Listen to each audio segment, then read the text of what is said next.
ఈ రాష్ట్రంలో 7 నెలలు కాంగ్రెస్ ప్రభుత్వం వచ్చింది. 7 నెలల్లో వారు చెప్పింది ఒక్క నిర్ణయం కూడా తీసుకోలేదు. జాబ్ క్యాలెండర్ ఇస్తామని చెప్పేసి ఇంతవరకు దాని మీద ఎటువంటి చర్యలు తీసుకోలే. ఇవాళ 1:50 ఇంతకుముందు గ్రూప్ 1లో ఇచ్చేవాళ్ళు 1:50 కాదు 1:100 చేయాలని చెప్పేసి నిరుద్యోగులందరూ కోరినరు. గత ప్రభుత్వం చేయలేకపోతే మేము చేస్తామని చెప్పి కదా, అందుకే నిరుద్యోగులందరూ కూడా కాంగ్రెస్ పార్టీకి ఓట్లేశారు కదా. 1:50 నుంచి 1:100 చేస్తే నీకు వచ్చే నష్టం ఏంటి? దరిదాపుగా 4 నుండి 5 లక్షల మంది గ్రూప్ 1 రాస్తున్నప్పుడు ఉన్న పోస్టులకు 1:50 నుండి 1:100 అనేక రాష్ట్రాల్లో ఉంది కాబట్టి, యూపీఎస్సీలో కూడా ఉంది కాబట్టి ఇక్కడ న్యాయంగా వీళ్ళు కోరింది దాన్ని చేయాలని చెప్పేసి కోరుతున్నారు. ఈ కాంగ్రెస్ ప్రభుత్వం వెంటనే 1:50 నుంచి 1:100 పెంచాలని డిమాండ్ చేస్తున్నాం. అదేవిధంగా గ్రూప్ 2 కానీ గ్రూప్ 3 కానీ ఏదైతే ఇంతకుముందు కాంగ్రెస్ ప్రభుత్వం కానీ నిరుద్యోగులు గారు చెప్పిందో, కాంగ్రెస్ పార్టీ కానీ చెప్పిందో, వాళ్ళు చెప్పిన దాని ప్రకారం ఉన్న సీట్లు అన్నిటి కూడా పెంచుతామని చెప్పిండ్రు. పెంచడానికి ఏమి ఇబ్బంది? కాబట్టి ఖచ్చితంగా గ్రూప్ 2లో గ్రూప్ 3లో పెంచాలి. అదేవిధంగా మెగా డిఎస్సి ఏదైతే ఉన్నదో ఆ మెగా డిఎస్సిలో కూడా 7,000 కాదు మేము 50,000తో ఇస్తామన్నారు. కొంతమంది 30,000తో ఇస్తామన్నారు. ఇవాళ 2-3 వేలు పెంచడం తప్ప చేయలేదు. కాబట్టి వాళ్ళకు కూడా ఖచ్చితంగా ఇవాళ గ్రూప్ 2లో గ్రూప్ 3లో మెగా డిఎస్సిలో పోస్టులు పెంచాలని మేము కోరుతున్నాం. వీటన్నిటితో పాటు ఏ ఖర్చు లేకుండా జాబ్ క్యాలెండర్ ఇస్తామని ఎందుకు ఇవ్వట్లేదు? ఆ జాబ్ క్యాలెండర్ వెంటనే ఇవ్వాలి. జాబ్ క్యాలెండర్ ఇవ్వడానికి కోదండరాం రోజు మాట్లాడతాడు, అయ్యా కేసీఆర్ ఎందుకు ఇవ్వట్లేదని.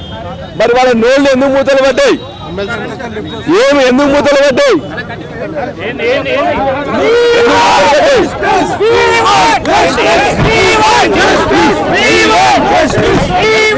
ఈ రాష్ట్రంలో 7 నెలలు కాంగ్రెస్ ప్రభుత్వం వచ్చింది.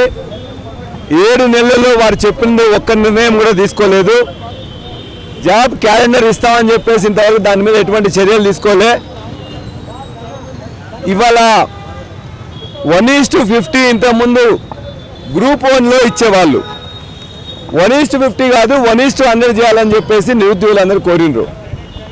గత ప్రభుత్వం చేయలేకపోతే మేము చేస్తామని చెప్పి కదా, అందుకే నిరుద్యోగులందరూ కూడా కాంగ్రెస్ పార్టీకి ఓట్లేశారు కదా. 1:50 నుంచి 1:100 చేస్తే నీకు వచ్చే నష్టం ఏంటి? దరిదాపుగా 4 నుండి 5 లక్షల మంది గ్రూప్ 1 రాస్తున్నప్పుడు ఉన్న పోస్టులకు 1:50 నుండి 1:100 అనేక రాష్ట్రాల్లో ఉంది కాబట్టి, యూపీఎస్సీలో కూడా ఉంది కాబట్టి ఇక్కడ న్యాయంగా వీళ్ళు కోరింది దాన్ని చేయాలని చెప్పేసి కోరుతున్నారు. ఈ కాంగ్రెస్ ప్రభుత్వం వెంటనే 1:50 నుంచి 1:100 పెంచాలని డిమాండ్ చేస్తున్నాం. అదేవిధంగా గ్రూప్ 2 కానీ గ్రూప్ 3 కానీ ఏదైతే ఇంతకుముందు కాంగ్రెస్ ప్రభుత్వం కానీ నిరుద్యోగులు గారు చెప్పిందో, కాంగ్రెస్ పార్టీ కానీ చెప్పిందో, వాళ్ళు చెప్పిన దాని ప్రకారం ఉన్న సీట్లు అన్నిటి కూడా పెంచుతామని చెప్పిండ్రు. పెంచడానికి ఏమి ఇబ్బంది? కాబట్టి ఖచ్చితంగా గ్రూప్ 2లో గ్రూప్ 3లో పెంచాలి. అదేవిధంగా మెగా డిఎస్సి ఏదైతే ఉన్నదో ఆ మెగా డిఎస్సిలో కూడా 7,000 కాదు మేము 50,000తో ఇస్తామన్నారు. కొంతమంది 30,000తో ఇస్తామన్నారు.